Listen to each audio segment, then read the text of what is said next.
24/7 KET emergency ടീമിൽ നിന്നും ഫിർദൌസ് മൂപ്പനാണ്.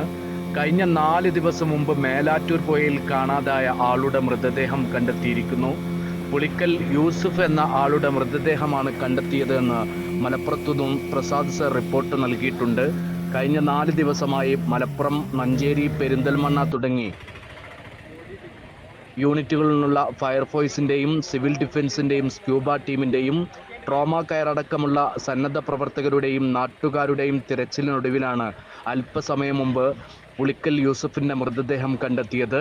ഈ വോയിസ് നൽകുന്ന തീയതി ജൂലൈ 16, 2024, സമയം 4 മണി കഴിഞ്ഞ് 15 മിനിറ്റ്.